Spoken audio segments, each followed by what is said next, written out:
Hi, my name's Phil. I'd like to come out politics. So, some Republican senators have joined the Democrats to vote against Trump's tariffs 3 times this week. There's once against Brazil, once against Canada, and once against, well, pretty much everyone else. The vote doesn't have legal force because Republicans in the House of Representatives have blocked any way for their House to even vote on the issue. But it is still a clear sign of Republicans breaking ranks. So, what are the implications for the tariffs, which are not supposed to be within Trump's authority to even issue? But first, for daily news and politics, please click the subscribe button to stay notified. So for decades, the Republican platform was built on a fairly simple idea: free trade. The core belief, championed by figures like Ronald Reagan, was that open markets, fewer regulations, minimal government interference would lead to prosperity. It was an identity, a brand. The GOP was the party of business, and business, by and large, loved free trade, at least the businesses big enough to fund Republicans. But over time, that foundation began to crack. As manufacturing jobs moved overseas and global supply chains shifted, a new narrative started to take hold in parts of the party. A story of unfair competition, of other countries taking advantage of the United States. A growing sentiment that found a powerful voice in Donald Trump, who really leaned into it. He rode a wave of economic nationalism straight to the White House. Again. The old guard of the party, the free trade purists, suddenly find themselves on the outside looking in. The new philosophy is protectionism. The new tool, the tariff. And the new approach was to use them aggressively. This isn't just a policy change, it's an ideological change. It sets the stage for a conflict that is now maybe boiling over. The fight isn't just about economics. For a growing number of Republicans, it's about the rule of law. And to understand this internal rebellion, you've got to understand the weapon at the centre of it all. So it's a law from 1977 called the International Emergency Economic Powers Act, or IEEPA. This law gives the president broad authority to regulate commerce after declaring a national emergency. So it was designed for a genuine national security crisis, like sanctions on hostile nations or freezing terrorist assets. That's what it's intended for. But the Trump administration has been using this in a way that no president has before. While past presidents used it for those targeted sanctions for which it was intended, the Trump White House has used it for broad tariff policy. Earlier this year, April, a date the president called Liberation Day, a national emergency was declared over a lack of reciprocity in trade deals and large trade deficits, basically. Oh, they're getting a better deal than us. Not actually true, but that's what he said. And based purely on that declaration, he issued a baseline 10% increase on tariffs on imports from nearly every country in the world, including an island of penguins, with higher reciprocal tariffs on quite a few other countries.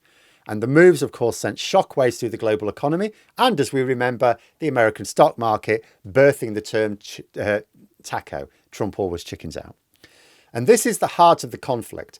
A law intended for national security is now the primary engine for massive economic policy, completely bypassing Congress. And for some conservatives, this is a step too far. It's triggered a bit of a fundamental question. If a president can declare a trade deficit an emergency, a trade deficit, by the way, which he's widened, and unilaterally impose taxes on the American economy, what can't they do? This isn't just a policy dispute. It's an alarm bell about unchecked executive power. You know, if the president could levy taxes on Americans, because that's what the tariffs are, they're taxes on American citizens, and take trade policy away from Congress. And there are two problems with Trump's tariffs. The first is that he is overstepping his authority in imposing them. So even though the courts have been slow to address the issue, they are illegal. But the second is that they are also unwise. The Republicans don't seem to mind Trump doing things which are illegal if it's in line with their own politics. But these tariffs are crushing the economy and stifling US businesses. They've also led to a humiliating climb down against China, which is not impressing anyone, especially the China hawks.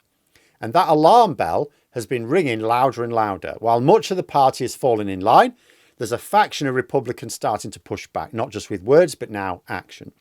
This week, the Senate delivered a series of symbolic rebukes. There was a vote on the 30th of October. Republican Senators Mitch McConnell, Rand Paul, Susan Collins, Lisa Murkowski, joined Democrats to pass a resolution opposing tariffs on Canada. While the Republican-controlled House isn't likely to take up the measure, the votes do send an unmistakable signal. The GOP is no longer unified on trade. The dissent has been growing for a while. In September, after negotiations with holdouts, House Republican leaders agreed to create a GOP working group to examine tariff policy and reassert Congress's constitutional role. So there is argy-bargy there as well. The power to impose tariffs is a congressional power and needs to be restored to Congress. That was the words of Republican Representative Tom McClintock. This wasn't just backroom chatter. This is a real organised effort from within the party to question the president's strategy. But the fight isn't just happening in the halls of Congress, it's also moved to the courts. Of course, the legal challenges quickly escalated the conflict from a political disagreement into a full-blown constitutional showdown. Small businesses, from wine importers to educational toy makers, began filing lawsuits. You had two landmark cases. The VOS Selections Incorporated versus Trump was filed in April, and then the same month, Learning Resources versus Trump. And their argument isn't just that the tariffs are bad policy. They're arguing that it's illegal, which is why they're going down the route of the courts. The argument is rooted in the separation of powers. Article 1, Section 8 of the Constitution explicitly grants Congress the power to lay and collect taxes, duties, imposts and excises, and to regulate commerce with foreign nations. So the plaintiffs are arguing that the law was never intended to hand a blank check to the president to impose tariffs at will, and some courts have begun to agree. You know, in May, the US Court of International Trade ruled in the VOS Selections case that the tariffs were illegal. The next day, a DC District Court issued a similar ruling in the Learning Resources case. Those decisions, of course, were appealed. In August, the US Court of Appeals for the Federal Circuit upheld the lower court's decision, 7-4 vote, affirming that the president had exceeded the authority granted by this law. There were major rulings. Federal courts have now declared the president's primary trade weapon unlawful. With the lower courts ruling against the administration, the legal battle has now reached its final destination, of course, the Supreme Court. The court has agreed to hear the consolidated cases on an expedited schedule, with oral arguments set for next week, I believe. The questions before the justices are fairly monumental. Does IEEPA actually grant the president the power to impose tariffs? If it does, is that an unconstitutional delegation of Congress's core legislative power? Because it seems to be. The stakes, of course, couldn't be higher. If the Supreme Court sides with the lower court and strikes down the tariffs, that would be a landmark decision reining in presidential power and force a complete unwinding of the administration's trade policy. Billions of dollars in tariffs already paid by American importers could potentially be refunded. It would be a massive victory for the GOP rebels and a powerful reassertion of congressional authority over trade. And there's the rub. Because Trump personally believes in the power of tariffs, it would therefore also set up an epic battle between Trump's administration and Republicans in Congress. After all, if the Supreme Court says to Trump, you need Congress to approve of this, which is not the Project 2025 intention, he will start demanding that they therefore pass the laws he wants, and in double time. But these tariffs are damaging. It may be difficult for Trump to get enough support. He will proper flip his lid, which may well be entertaining, but also something which might occur to the deeply corrupt and partisan Supreme Court, who may wish to avoid this schism in the GOP by simply reinterpreting the Constitution again. I mean, they've already said that Trump can basically get away with literal murder as long as he does it as president. Why not just put a crown on his head and be done with it? And if the Supreme Court overturns the lower court rulings, it would validate the president's expansive use of emergency powers. It would mean that Trump really can just declare an emergency whenever he pleases and override Congress for almost all purposes. It would solidify a major shift in power from the legislative to the executive branch, giving this president, and in theory future presidents, a potent tool to impose taxes on the American people with basically no oversight.